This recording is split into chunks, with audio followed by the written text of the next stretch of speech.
Hi guys, welcome to Book Time. My name is Julia. Today I'm going to be talking about the meaning of Mariah Carey, or do I mean the meaning of life? Mariah Carey's memoir, she announced it earlier this year on Instagram and everyone lost their minds. And when I say everyone, I mean her fans, obviously. But I wasn't sure what this was going to be like. I'm going to say up front 5 stars, partly because I'm a massive fan, partly because it was a really good book. I have loved Mariah Carey my whole life. My first cassette tape, which I still have, was Mariah Carey's music box. You can even see my name in my teeny tiny child's handwriting, Julia Tullo, on the masking tape. I don't know who I thought was going to steal my Mariah Carey cassette tape. And I even have, not here to show you, sadly, because I couldn't find it, my OG Sony Walkman, so I can still listen to it. I also want to say, sorry, my hair is very long and shaggy, and I tried to style it this morning. Haven't styled my hair in 6 months because we've been in lockdown and haven't gone anywhere, and I've forgotten how, and now it's just this kind of shaggy, fluffy mess. I've got a haircut booked in, but I have to wait like 6 weeks because hairdressers just opened again and everyone's booked out. I don't really know where to start. I've been putting off so I started this a couple of weeks ago, or a few weeks ago when it came out, and I've been putting off finishing because I just didn't want it to end. And it was really good. I would say, okay, so this is her memoir, but what it primarily focuses on is her childhood and her early career, which also coincided with her marriage to Tommy Mottola, who was the CEO of Sony Music at the time.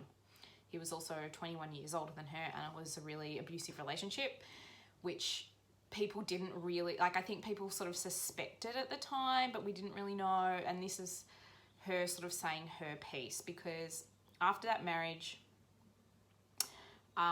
she changed record labels, obviously, because she wanted to get away from the control. He was part of the abuse was, he was very controlling of her in many ways. So she wanted to get off the Sony label, and she went to a different label, and it took, the music she produced there was excellent, obviously, but it just took a while for her to find her feet, for them to kind of get in a groove with each other, I suppose. And then what the public talked about at the time, a couple of albums later, was that she had this breakdown, and that coincided with the movie Glitter. I don't know, if you're not a Mariah fan, you might not have heard of Glitter. It was a movie that she co-wrote and starred in, and she sings all the songs on the soundtrack because it's about a girl band. And the movie flopped, and then she kind of went off, went MIA for a while, and then came back with several records, including the big one, Emancipation of Mimi, which was a massive smash hit. So before I get into the details of why this is such a great book for fans, this is a really cool book about, when I say cool, it's a really interesting, powerful, illuminating book about trauma and race. So Mariah Carey's dad's black, her mum's white. She grew up mixed race, and her parents also separated when she was very young, and she also had 2 much older siblings. So she always was the baby, but she was also born basically as her parents' marriage was falling apart. So into quite a dysfunctional family that was also very violent. So her dad and her brother would often blow up into huge physical violent fights, and her parents would argue badly. And then so Mariah witnessed a lot of really bad family violence. I don't know whether she was the victim of it. She doesn't say that she is. Obviously she was a victim of it. I don't know whether she received violence to her person, but she certainly psychologically and emotionally did. And so the police were in their house a lot, and the breaking up these fires. And what made that even more heightened was the fact that the people involved in the fight were clearly black. So Mariah's older siblings just happened to inherit the darker skin from her dad, whereas she is much paler. And so she, obviously she has experienced heaps of racism in her life, but in a different way to the police in the 1970s dealing with 2 violent black men. You can just imagine how that would have gone down. So that was part of it. Also, so she went to live with her mum after the separation, and just so much neglect. They never had, the problem was that they never had any money, which they didn't. The problem was that she was often left by herself. She was left in the care of her older sister, who ended up being who, I don't know if her sister was a prostitute, but she certainly worked for a pimp, helping like gather together the workers for him, and was selling drugs as well. And so she used to be left to babysit Mariah a lot, and ended up basically selling a 12-year-old Mariah out to a pimp at one point, and also like drugging her up on Valium, trying to get her to take cocaine when she was 12 years old, all this like awful stuff. At one point she violently attacked Mariah as well. So just huge amount of trauma to deal with and come out of. But she talks about how she was always, knew she had a good voice and was in choirs and stuff as a kid. And she just was like, I'm going to move to New York and be a singer. Like, that is my dream.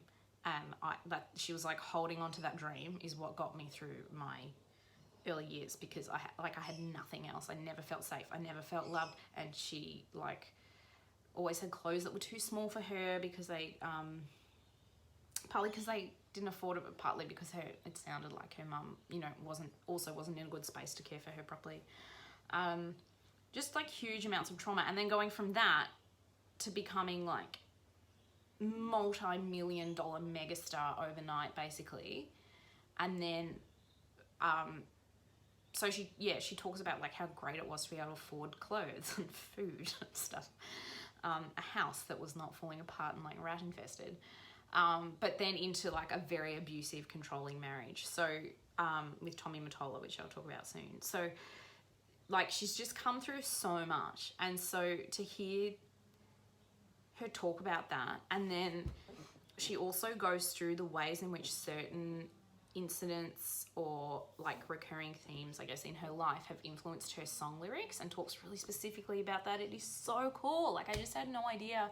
Like, you listen to these songs, and obviously I love them and I think the lyrics are fantastic, but to hear the way they relate to specific like instances in her life, or moving through certain traumas or breaking free from things, it was just like, I'm getting goosebumps just talking about it. I cried so many times reading this book, I can't even tell you, because it took me back to being like 8 years old and listening to these songs and loving them, but not really understanding that they might come from a real place. Like, I'm welling up just thinking about it now. And then, you know, being like, this was about me breaking free from my husband's surveillance and control. Or this song was about me being able to go and see my friends for the first time as a grown woman, because my husband hadn't let me out of the house for 6 years. You know, like, it was so intense and so great. So I think, like, obviously this book is going to mean so much more to you if you are a fan and you know Mariah and you love her music. But I think you would still enjoy it even if you didn't know her songs, just because her life story is so fascinating, and the way she talks about trauma is so powerful, in the sense that she's obviously, I feel like she couldn't have written this book any time before now. She feels like she has probably had a lot of really good therapy and a lot of really good friends and support, at least in recent years, decades, and has processed a lot of the trauma she's gone through. She's very clear. She's like, I have not overcome this. This still affects me, but I'm at a place where I can say, you know, these things happened to me, and she can name them. So she'll be like, as a child, these things happened, and for many years I just felt hurt and upset, and like maybe I was unworthy, but now I understand that was physical abuse, that was racial abuse, that was my sister selling me out to a pimp and trying to make me take drugs. Like, that was abuse. That was a violation of me as a human being and my dignity.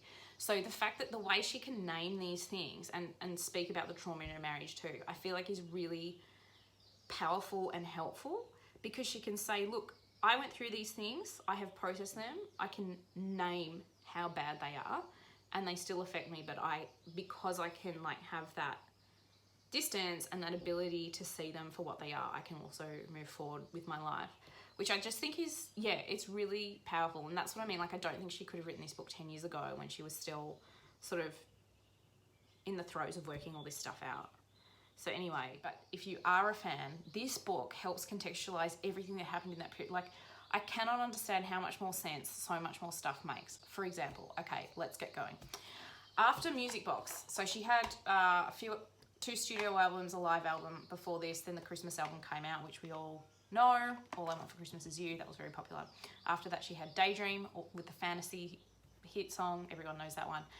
After that was Butterfly. Butterfly had a very different sound. Not a hugely different sound, but it was much more hip hop hip hop. She did more collaborations with rappers. It still had her signature like ballads and stuff, but in the book she talks about how Sony really pressured her to do those types of ballads because they were really going for that adult contemporary theme.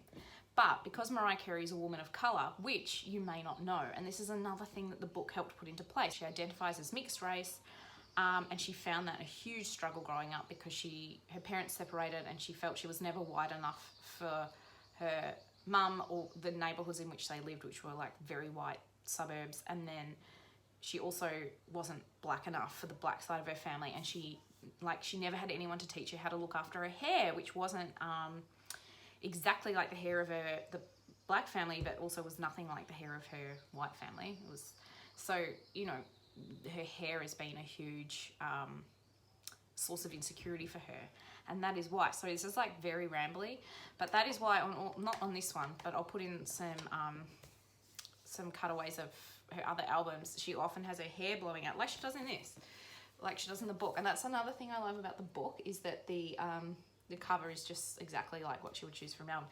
She always has her hair blowing out, and that's because as a kid, and she explains this, that she was so jealous of girls who knew how to look after their hair, whether they were black girls or white girls. And she saw this herbal essences ad on TV where the woman had like, you know, fans blowing and stuff. And she wanted hair like that, and she thought that if she bought herbal essences shampoo, she'd have perfect hair. Obviously that's not the case, but that's why in almost all her album artwork photography, she's got like these beautiful blowaways with her hair blowing everywhere, because that's what she always envisioned and always wanted for herself, and she could finally achieve it, I guess.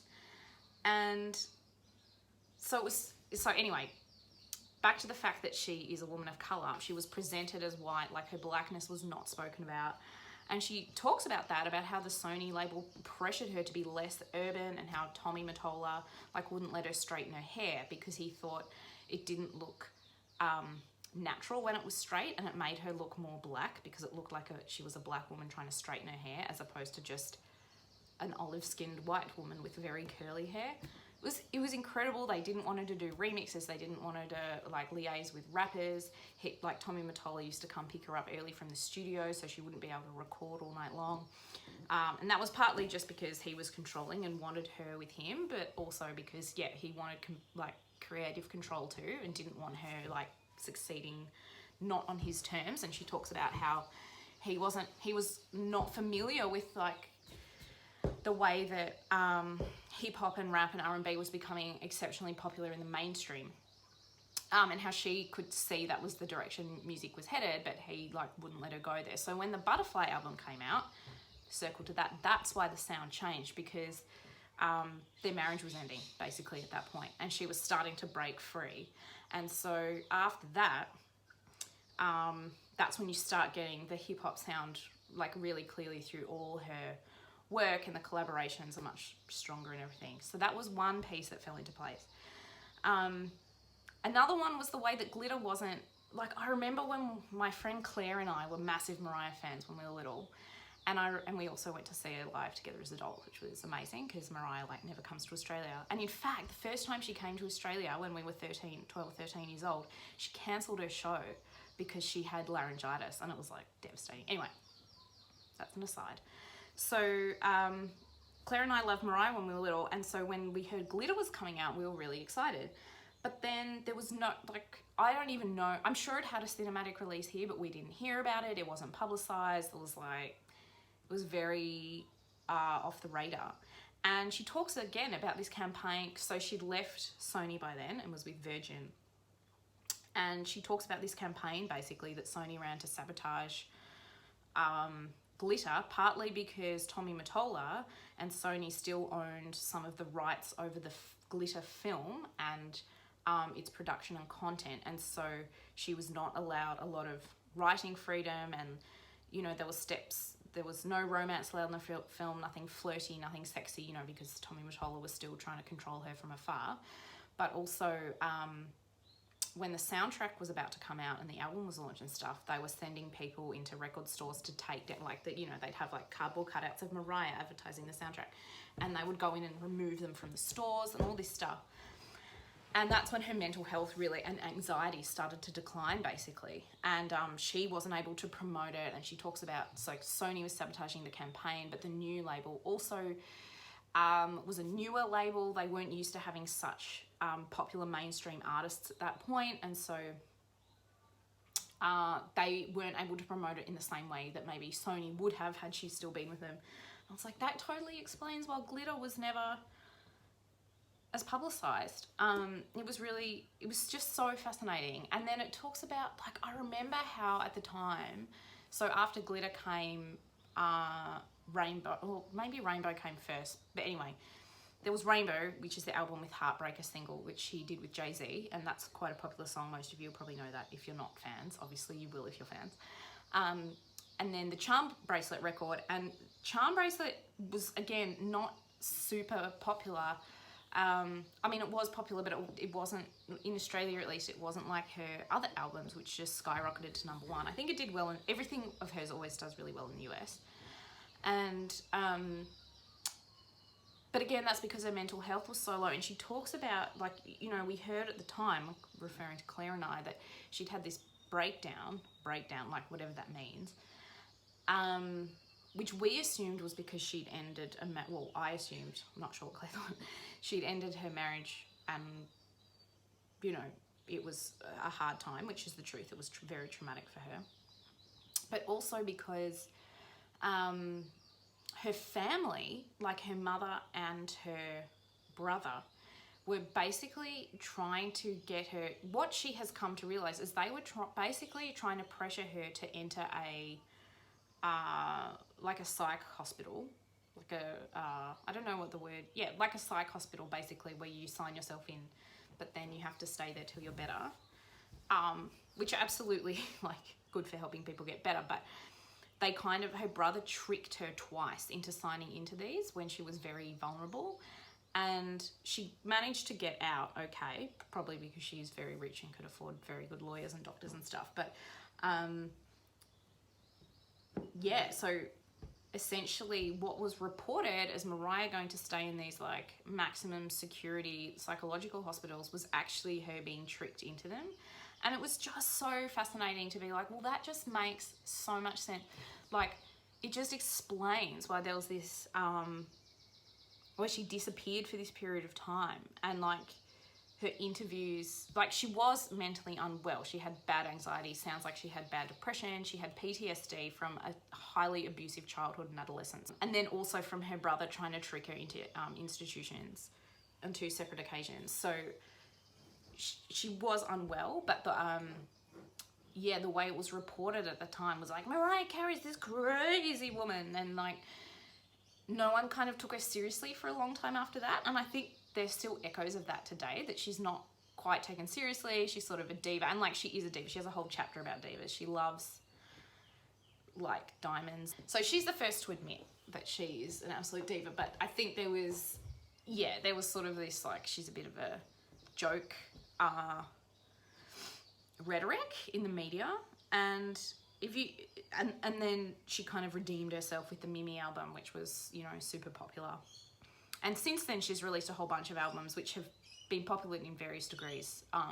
None probably as much of, like, smash hits full as that one, but, like, Caution, her most recent album, is really, really, really, really awesome. Yeah, like, so many, I guess, just the story of, like, being her fan and be not confused, but just, like, noticing shifts and changes in the way her music changes, or the way she presents herself, or the way the media presents her.